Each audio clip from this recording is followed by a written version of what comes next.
মাত্র ৫ মাসের গর্ভবতী এক গরু, যার পেটে বেড়ে উঠছে এক প্রাণ, তার জিহ্বা কেটে বালতিতে ফেলে রেখে গেছে কিছু অমানুষ। গরুটি এখন এক কোণে পড়ে আছে, মুখের সামনে রাখা খড়, পানি বা ভুসি, কিন্তু কিছুই খেতে পারছে না। শুধু বড় বড় চোখে তাকিয়ে থাকে খাবারের দিকে। মাঝে মাঝে হালকা গড়গড় শব্দ করে, যেন বলতে চায়, আমি ক্ষুধার্ত, আমি ব্যথায় আছি। কিন্তু তার কণ্ঠ নেই, জিহ্বা নেই, তাই বলতে পারে না।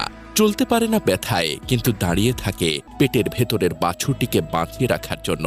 তার গাল বেয়ে নামা চোখের জল যেন মানুষের প্রতি এক অশেষ প্রশ্ন, আমি তো কিছুই করিনি, আমার অপরাধ কি?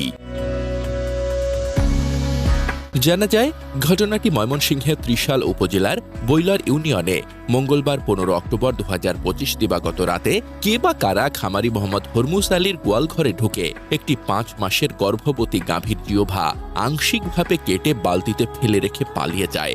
হরমুজ আলীর মেয়ে প্রথমে বালতিতে কাটা জিহ্বা দেখতে পেয়ে চিৎকার করে ওঠে। পরে গোয়ালঘরে গিয়ে দেখা যায় গাভীটির মুখ থেকে অবিরাম রক্ত ঝরছে। সেই রক্তাক্ত মুখ, সেই ছটফটানি যেন একটি নীরব চিত্রকলা, যা হৃদয়কে ছিন্ন ভিন্ন করে দেয়। গাভীটি শুধু একটি গরু নয়, সে একটি মা। তার গর্ভে আরেকটি জীবন বেড়ে উঠছে। উপজেলা প্রাণী সম্পদ কর্মকর্তা নাজনীন সুলতানা ঘটনাস্থল পরিদর্শন করে জানিয়েছেন, জিহ্বা আংশিক কাটা হওয়ায় গাভীটির চিকিৎসা চলছে এবং গর্ভের বাছুরটিকে বাঁচানোর সর্বোচ্চ চেষ্টা করা হচ্ছে। কিন্তু কে জানে এই যন্ত্রণা কতদিন স্থায়ী হবে? মোহাম্মদ হরমুজ আলী একজন সাধারণ খামারি, যার জীবনের সবকিছু এই গরু গাভীদের উপর নির্ভরশীল। তিনি বলেন, মঙ্গলবার রাতে আমার মেয়ে এসে খবর দেয় বালতির মধ্যে একটি জিহ্বা পাওয়া গেছে। পরে গোয়ালঘরে গিয়ে দেখি গরুর মুখ থেকে রক্ত বের হচ্ছে।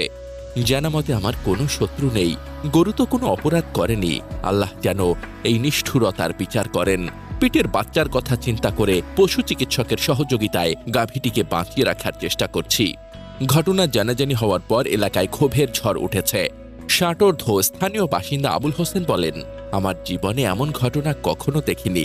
একটি বোবা প্রাণীর উপর এমন অত্যাচার, ঘৃণ্য ও নিকৃষ্ট কাজ। এটি শুধুমাত্র পশুর প্রতি নির্যাতন নয়, বরং মানবতার উপর এক চরম আঘাত। অন্যান্য স্থানীয়রাও একই সুরে কথা বলছেন।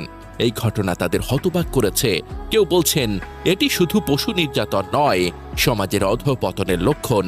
এলাকায় চাঞ্চল্য ছড়িয়ে পড়েছে এবং অনেকে দুর্বৃত্তদের দ্রুত শাস্তির দাবি করছেন। কিন্তু দুর্বৃত্তদের পরিচয় এখনো অজানা, যা ক্ষোভকে আরও বাড়িয়ে তুলেছে।